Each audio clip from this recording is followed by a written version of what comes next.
പക്ഷേ ഇതിനകത്ത് S K ഒരു പ്രധാനപ്പെട്ട പ്രശ്നം എനിക്ക് തോന്നിയത് ഈ മാൻഡേറ്റ് ആർക്ക് വേണ്ടിയുള്ളതായിരുന്നു എന്നതാണ്. ഇപ്പോൾ പലപ്പോഴും നമ്മൾ ഇവിടെ ഇപ്പോൾ വാതുവെപ്പ് ഉൾപ്പെടെ നടന്നിട്ടുണ്ട്. അത് വി.ഡി. സതീശൻ വേണമോ, KC വേണുഗോപാൽ വേണമോ, രമേശ് ചെന്നിത്തല വേണമോ, ഇവരുടെ മെറിറ്റ് എന്താണ് തുടങ്ങിയ കാര്യങ്ങൾ. പക്ഷേ എനിക്ക് തോന്നുന്നത് ഈ മാൻഡേറ്റ് ജനം നൽകിയിരിക്കുന്നത് UDF അധികാരത്തിൽ വരണം എന്നുള്ളതാണ്. അത് ഏതെങ്കിലും ഒരു വ്യക്തി മുഖ്യമന്ത്രിയാകണം എന്നതിനുള്ള ഒരു മാൻഡേറ്റ് ആയിട്ടല്ല ഈ തെരഞ്ഞെടുപ്പ് ജനവിധിയെ നമ്മൾ കണ്ടത്. കാരണം അത് 10 വർഷം നീണ്ടുനിന്ന ഇടതുമുന്നണി സർക്കാരിന് എതിരായിട്ടുള്ള ഒരു ഭരണവിരുദ്ധ വികാരം, വേണമെങ്കിൽ ഒരു പിണറായി വിരുദ്ധ വികാരം ഈ തെരഞ്ഞെടുപ്പിൽ നമ്മൾ കണ്ടു. പക്ഷേ അത് വി.ഡി. സതീശനെ മുഖ്യമന്ത്രിയാക്കണമോ അല്ലെങ്കിൽ KCയെ മുഖ്യമന്ത്രിയാക്കണമോ എന്നതിന്റെ അടിസ്ഥാനത്തിലായിരുന്നില്ല ആ മാൻഡേറ്റ്. പക്ഷേ പിന്നീട് ഇത് ആരാണ് മുഖ്യമന്ത്രി കസേരയിലേക്ക് വരാൻ പോകുന്നത് എന്നത് വലിയൊരു ചർച്ചയാകുന്നു. അതിൽ 3 മത്സരാർത്ഥികൾ ഉണ്ടാകുന്നു. ആ മത്സരാർത്ഥികൾ തുല്യശക്തരാകുന്നു.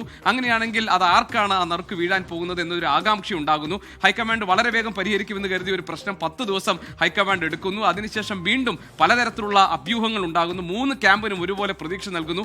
ഇങ്ങനെ കേരളത്തിൽ യഥാർത്ഥത്തിൽ ഒരു ഇതുവരെ കാണാത്ത തരത്തിലുള്ള ചില രാഷ്ട്രീയ അന്തർനാടകങ്ങൾക്കാണ് കേരള പൊതുസമൂഹവും ഭാഗമായി എന്നതാണ് ഈ കഴിഞ്ഞ ദിവസങ്ങളിലൊക്കെ നമ്മൾ കണ്ടത്. സാധാരണ നിലയിൽ കോൺഗ്രസിന്റെ ആഭ്യന്തര പ്രശ്നമെന്നും അല്ലെങ്കിൽ അവർ തീരുമാനിക്കട്ടെ എന്നുമൊക്കെ കരുതാവുന്ന ഒരു സാധാരണ പ്രശ്നമായിരുന്നു. കാരണം വി.ഡി. സതീശനായാലും KC വേണുഗോപാലായാലും രമേശ് ചെന്നിത്തലായാലും വ്യക്തി എന്ന നിലയിലല്ല അവർ കേരളത്തെ ഭരിക്കാൻ പോകുന്നത്, കേരളത്തിന്റെ മുഖ്യമന്ത്രിയാകുന്നത്. അവർ നടപ്പാക്കാൻ പോകുന്നത് UDFന്റെ നയമാണ്.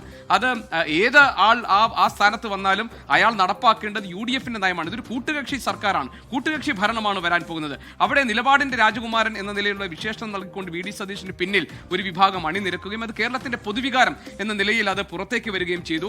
ഞാൻ മനസ്സിലാക്കുന്നത് പ്രിയങ്ക ഗാന്ധിയുടെ ഓഫീസിലടക്കം ധാരാളം ഇമെയിലുകൾ ഈ വി.ഡി. സതീശനെ പിന്തുണച്ചുകൊണ്ട് ചെന്നു. ലീഗ് വളരെ ശക്തമായ ഒരു നിലപാട് ഈ കാര്യത്തിൽ എടുത്തു. ഇതൊന്നും അവഗണിക്കാൻ കഴിയാത്ത വലിയ ശക്തിയായി, വലിയ സ്വാധീന ശക്തിയായി ഹൈക്കമാൻഡിന് മുന്നിൽ വന്നു. അതാണ് KC വേണുഗോപാലിനെ പോലെ ദേശീയ നേതൃത്വത്തോട് ചേർന്ന് നിൽക്കുന്ന, രാഹുൽ ഗാന്ധിയോട് ഏറ്റവും അടുപ്പമുള്ള ഒരാൾ ഈ മത്സരത്തിൽ ഉണ്ടായിട്ടും ആ KC വേണുഗോപാലിനെ പോലും മാറ്റി നിർത്തിക്കൊണ്ട്, അല്ലെങ്കിൽ രമേശ് ചെന്നിത്തലയുടെ അനുഭവ പരിചയമോ അദ്ദേഹത്തിന്റെ സീനിയോറിറ്റിയോ വകവെക്കാതെ ജനഹിതം ഇതാണ്, ജനങ്ങളുടെ താല്പര്യം ഇതാണ്, അഭിലാഷം ഇതാണ് എന്ന നിലയിൽ വി.ഡി. സതീശൻ നറുക്ക് വീണിരിക്കുന്നത്. ഏതായാലും അദ്ദേഹം ഒരു മന്ത്രി പോലും ആകാതെ ചരിത്രത്തിൽ ആദ്യം. മാത്രമല്ല കീഴ്വഴക്കങ്ങൾ ലംഘിക്കപ്പെട്ടിരിക്കുന്നു.